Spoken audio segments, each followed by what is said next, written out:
예, 4월 12일 시황 브리핑 시작하겠습니다. PPI는 안도감을 줬지만 금리가 올라가다 보니까 이제 좀 부담을 동시에 갖는 그런 모습을 좀 보였고, 특히 이제 밸류업 관련된 종목군들이 총선 이후에 이제 매도가 나오면서 코스피는 하락, 그런데 그 반대쪽에 있는 어떤 코스닥 쪽은 일부 종목이 상승하는 그런 모습을 보였죠.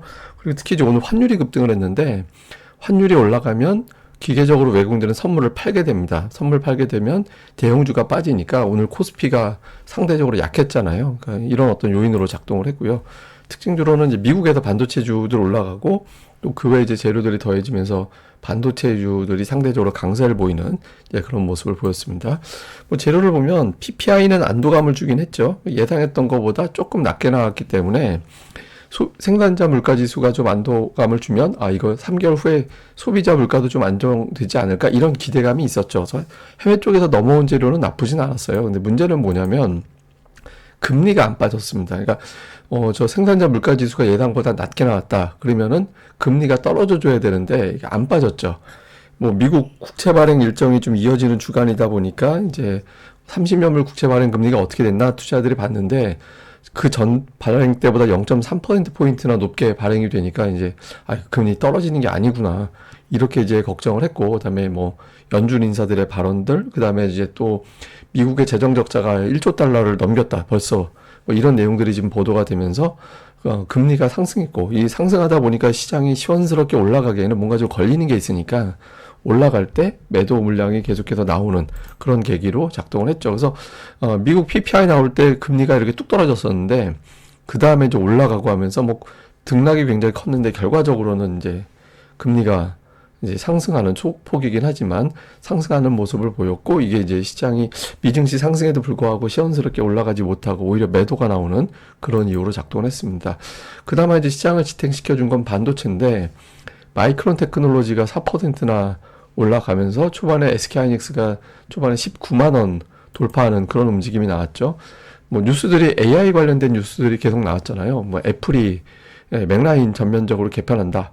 AI 기능을 넣어서, 그다음에 아마존이 또 AI 관련된 투자를 늘린다. 이런 내용들이 있었고, 또 마이크론 테크놀로지가 HBM 투자하는 과정에서 우리나라 장비 업체들한테 좀 공급할 수 있는지 여부를 타진하고 있다더라, 이런 어떤 보도가 좀 전해졌죠. 그래서 이런 것들이 나오면서 반도체에 대한 주목도가 좀 높아서 관련된 종목군들이 상승을 했고, 반면에 이제 어떤 종목이 올라가기 위해서는 우리나라에서는 시소가 계속 만들어집니다. 그러니까 어느 쪽에서 주식을 팔아서 저쪽으로 넘어가는 그런 구도가 만들어지거든요.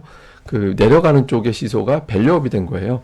그러니까 총선 이후에 밸류업 어떤 관련된 종목군들의 매도, 그러니까 이런 현상들이 나타나고 있죠. 그래서 제가 어저께인가요? 어젠가 그젠가 제가 방송하면서 총선 끝나고 나서 밸류업이 빠지고 뭐 금투세 이슈 이런 거 가지고 생각하기보다는 저 자금이 어쩌면 코스닥의 변화를 초래할지도 모르니까 한번 실제로 나오는지 보자. 그래서 어제 같은 경우는 전차가 강했거든요. 그러니까 전기전자, 그다음에 자동차가 강했는데 오늘 같은 경우는 이제 반도체가 이틀 연속 올라가는 그런 모습이 나왔죠. 그러니까 밸류업이 내려간다라는 쪽도 중요하지만, 그러니까 밸류업 관련된 시가총액을 더해보면 이걸 받아낼 수 있는 업종이 그렇게 많지가 않아요. 근데 일단 이제 반도체 쪽에서 물량을 받았고, 그러면서 실제로 오늘 보면 대형주, 중형주는 하락했는데 밸류업이 중형주 쪽에 또 많이 있거든요. 근데 대형주는 외국인들 선물 많이 팔면서 빠진 거고, 중형주는 밸류업 관련된 종목군들이 약세 보였다는 거고, 그 자금이 코스피의 소형주, 그다음에 코스닥 쪽으로 넘어오면서 이제 코스닥 중소형주와 이제 코스피의 소형주가 상승하는 그런 모습을 보였죠. 그러니까 밸류업 자금이 뭐 다 절로 갔다 이런 게 아니라 일부 자금이 그쪽으로 가면서 이제 업종별 어떤 편차를 만들어내는 그런 이유로 작동을 했습니다. 그리고 오늘 환율이 되게 중요했는데 환율이 좀 안 좋은 쪽으로 자꾸 가고 있죠. 이거 제가 간단하게만 설명드리면 환율이 올라가면 외국인들은 환차손이 생깁니다. 그러니까 똑같이 10,000원짜리 주식이라도 원달러 환율이 500원일 때는 20달러인데 원달러 환율이 1,000원으로 올라버리면 10달러가 되잖아요. 그러니까 외국인들은 앉은 자리에서 환차손이 생기는 거거든요. 원화 주가는 똑같은데, 그러니까 이걸 해지하기 위해서 선물을 매도합니다. 그럼 선물 매도하면 지금이 2,700인데 앞으로 2,600으로 내려갈 거야, 이렇게 예상을 해버리니까 이제 선물 매도 치면 지금 주가는 비싼 거네 라고 해서 대형주를 팔게 되죠.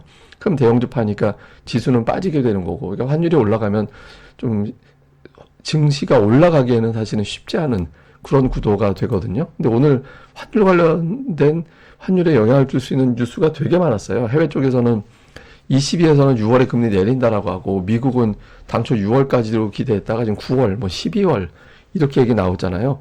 달러 인덱스 안에서 유로화 비중이 제일 큰데 유럽이 먼저 금리 내리면 달러는 강세가겠네, 이런 것도 있고, 또 이게 우리나라 재정 적자가 그 나라 달리면 87조 원 적자 났다라는 보도, 그래서 재정 건전성 우려. 이게 사실 무역 수지 반도체가 선전하고 있음에도 불구하고 환율이 쉽게 안 빠지는, 오히려 올라가 버리는 그런 뉴스로 작동을 했죠. 그리고 뭐 미국에서 금리는 안 할 것 같다라는 보도가 있었고, 그리고 특히 오늘 금통위에서 그 별다른 어떤 외환시장 개입 의지 이렇게 해석될 수 있는 발언이 없었거든요. 그러니까 환율 하는 쪽 세력들은 한번 위 땡길 때까지 한번 땡겨 볼까 이렇게 올린 것 같아요. 근데 지금부터 사실 1,400원 레벨은 굉장히 부담스러운 레벨이 될 수도 있거든요. 그러니까 우리나라 뭐 무역 수지가 흑자 쪽으로 돌아서고 있는 상황에서 또 외국인들 매수도 유입되는 상황에서 뭐 달러 강세가 아무리 세다 하더라도 지금 우리나라 원달러 환율이 유난하잖아요. 그래서 이 근처에서는 조금 뭔가 한번 변곡이 나올 수 있는데, 제가 예전에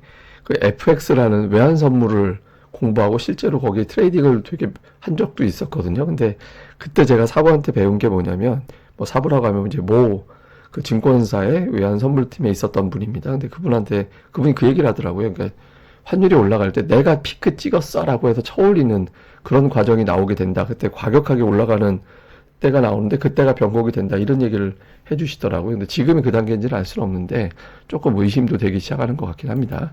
특징적으로는 하이닉스가 장 초반에 19만 원 찍었다가 넘어갔다가 이제 밀렸고, 음봉으로 이거 선물이 워낙 매도 쪽으로 나오다 보니까 이제 밀릴 수밖에 없었고, 에코프로비엠 2차 전지가 오늘 빠졌거든요. 그러니까 제가 이걸 왜 보여드리냐면, 밸류업이 이제 매도가 지속이 되면 이쪽으로도 넘어올 수 있거든요. 그리고 테슬라가 최근에 잘 안 빠지잖아요. 예, 테슬라가 잘 안 빠지는 게 이게 전기차 모멘텀이 될지 자율주행 모멘텀이 될지는 좀 지켜봐야 될 것 같은데, 둘 중에 하나는 어필이 될 수도 있지 않을까 싶거든요. 근데 어쨌든 오늘은 빠졌는데 밸류업이 계속해서 자금을 끌어모으지 못한다면 아마 돌고 돌아서 2차 전지, 제약, 반도체 뭐 하여튼 등등의 종목들에는 또 기회가 될 수 있거든요. 그래서 향후에 2차 전지나 하여튼 이런 쪽의 종목들의 변화는 좀 체크해 볼 필요가 있고요. 그 다음에 화장품은 종목별로 차이가 좀 많이 나는 편인데, 추세적으로 보면 어쨌든 코스맥스가 종가 기준으로는 또 연중 최고치로 마감을 해서 실적이 좋아진다더라라고 하는 코스맥스가 이제 등등 화장품주들이 또 상대적으로 선전하는 모습을 보인 게 오늘장의 특징이었습니다. 수급에서는 외국인들이 장중 내내 순매도 하다가 동시호가에서 들어와서 이제 순매수로 마감이 됐고요. 선물은 되게 많이 팔았는데 이거는 그렇게 나쁘게 보이진 않아요, 저는 개인적으로. 왜냐면 제가 요 차트 보여드릴 때 선물 매수가 너무 과도해서 이게 이제 치고받고가 되지 않고 나쁜 쪽으로 가면은 되게 하락할 수도 있는 이슈가 될 수도 있다, 힘이 될 수도 있다라고 말씀을 드린 적이 있었잖아요. 근데 지금 한 3만 계약 넘게 정리가 됐거든요. 그래서 차라리 이거는 그동안에 쌓여있던 선물 매수분이 어느 정도 청산돼 주는 게 다시 매수 여력이 생기기 때문에 뭐 꼭 나쁘다고만 보기는 어렵거든요. 그러니까 이제 뭐 선물 매도가 더 나올 수는 있을 것 같긴 한데, 이제 조금 숨고르게 할 수 있는, 또 매수도 할 수 있는 여력도 생긴 거는 한편으로는 뭐 다행이다. 다행이라기보다는 그냥 한쪽 내줬으니까 한쪽은 좀 커버되는 부분도 없잖아 있네, 이렇게 보면 되겠습니다. 자, 외국인들은 오늘 삼성전자, 하이닉스 이런 종목군들 매수를 했고요. 그 다음에 뭐 그 외에는 업종에서 이제 좀 골라서 사는 듯한 그런 느낌을 좀 보였고, 근데 보시면 자동차도 매수 매도가 좀 엇갈리잖아요. 현대차는 사는데 기아와 모비스는 판다든가, 금융주 내에서도 엇갈리는 그런 모습을 좀 보였거든요. 그러니까 삼성전자는 매도가 없어요, 지금. 거의 한 달 이상 동안. 한동안은 진짜 진심을 갖고 매수하는 것 같고, 기관은 오늘 6,300억 매도는 저거는 작정을 하고 판 게 아니라 외국인들이 선물 매도 포지션을 주면 반대 포지션을 기관이 지거든요. 그러니까 선물을 샀으니까 현물을 파는 거예요. 이런 구도가 됩니다. 수급에서. 그러니까 기관들은 오늘 그냥 기계적인 매도가 나왔고, 그러다 보니까 시가총액 상위 종목이 대거 매도 쪽에 포진한 거죠. 그러니까 순매수 가장 현물에서 많이 들어온 게 130억짜리니까 오늘 기관은 매수할 여유가 없었던 겁니다. 근데 보면 중공업자 들어가는 종목군들, 조선주, 하여튼 이런 것들이 좀 눈에 띄는 게 있는 것 같고요. 다음에 코스닥 쪽에서는 외국인 투자들이 뭐 엔캠, 에코프로비엠, 그러니까 종목 내에도 좀 엇갈리는 그런 모습을 보였는데, 반도체가 좀 들어갑니다. 그러니까 반도체가 이제 HBM도 들어가고 레거시도 들어가고 이제 섞여 있는데, 그러니까 제가 뭐 계속 반도체 쪽이 며칠 동안 계속 매수 안에 비중이 제법 있었거든요. 그래서 좀 반도체 쪽에 대해서는 의지를 좀 갖고 있었던 게 아닌가. 물론 이제 매도 쪽에도 있긴 하지만 그런 의미로 보여지고요. 기관도 마찬가지입니다. 기관도 반도체, 그다음에 일부 제약 바이오 이런 종목군들을 섞었거든요. 그래서 이쪽으로 이제 들어오고 있고 혹시 다음 주부터 어떤 2차 전지 이런 쪽에 좀 변화가 생기는지는 계속해서 모니터링을 좀 해봐야겠습니다. 자, 시장을 정리해 보면 국채 발행 일정하고 겹치면서 금리가 이제 올라갔습니다. 그래서 지금 저는 근데 국채 발행 일정이 없었다면 금리가 이렇게까지는 이번 주에 안 올랐을 것 같거든요. 그래서 조금 금리가 오버한 측면이 있는데, 근데 오버한 김에 4.6 넘어가게 되면 우리 증시 여기서 한 30포인트 정도는 더 빠질 수 있거든요. 그래서 금리가 이제 이쯤에서 좀 제어가 돼야 되고, 환율이 1,400원 돌파했는데 이것도 걱정입니다. 이게 지금 환율 올라가면 외국인 선물 매도 나오면 100포인트 이상 밀어낼 수도 있어요. 작정을 하면. 예, 그래서 환율이 여기서 좀 이 부분에서 이제 고점을 형성해 주는지 여부 상당히 중요하고요. 그다음에 코스닥은 그래도 상승 종목수 늘어나긴 했거든요. 어제 거래 대금이 작년 11월 17일 이후에 최저가 나왔다. 그래서 이게 이제 변화가 되는지 그게 중요했거든요. 그리고 기술적으로 오늘 무조건 플러스가 났어야 되는 날이었어요. 그러면 이제 이후의 궤적은 플러스 쉬었다 플러스 이런 구도 가지면 가장 어제가 바닥이었어 이런 인식이 될 수 있거든요. 그래서 코스닥 쪽이 어떻게 돌아가는지 요거 이게 저는 지수보다 상승 종목수가 중요하다라고 보는데 그냥 오늘 상승 종목수 많았던 날이 무서운데 데려가기 전에 짜장면 한 그릇 사주는 그런 게 돼서는 안 되겠죠. 특징주로 반도체, 화장품, 일부 제약주 이런 것들이 올라가는 이제 그런 모습을 보인 게 특징이었습니다. 아침에 이제 보여드렸던 거래대금 바닥 그 이후에 이제 오늘 지수가 플러스로 돌아선 건 일단 긍정적이고 또 하나는 이건 뭐냐면 코스닥 지수하고 코스닥의 시가총액의 변화를 보여주는 거거든요. 근데 이게 좀 변화가 생겼어요. 이게 뭐냐면 코스닥 지수보다 시가총액이 더 크게 올라가 있었잖아요. 이게 어떤 의미냐면 지수보다 일부 몇몇 대형주들이 지수를 주도했다라는 거예요. 그러니까 근데 이게 대표적인 게 뭐 에코프로비에 하여튼 등등 일부 제약바이오 종목군들 이런 것들 때문이죠. 근데 이런 종목군들이 더 크게 빠졌다가 최근에는 이제 중성주 쪽으로 조금 힘이 실리면서 시총 상위 종목보다 이제 중성주 쪽으로 힘이 실려가던 타이밍에 이제 최근 들어서 뭐 금리라든가 이런 이슈가 생기면서 동시에 다 주저앉는 그런 모습을 보였거든요. 근데 잘 보면 시가총액의 낙폭이 지수 낙폭보다 조금 더 크잖아요. 그러니까 투자자들이 대형주 쪽에 대한 부담을 갖고 지금 중형주군 쪽으로 가고 있다라는 게 되거든요. 그러니까 조금 중형주군 정도 되면서 실적이 괜찮은 종목군들 이런 것들에 대한 관심을 좀 가져볼 필요가 있고요. 또 하나는 배당금 나올 때 됐거든요.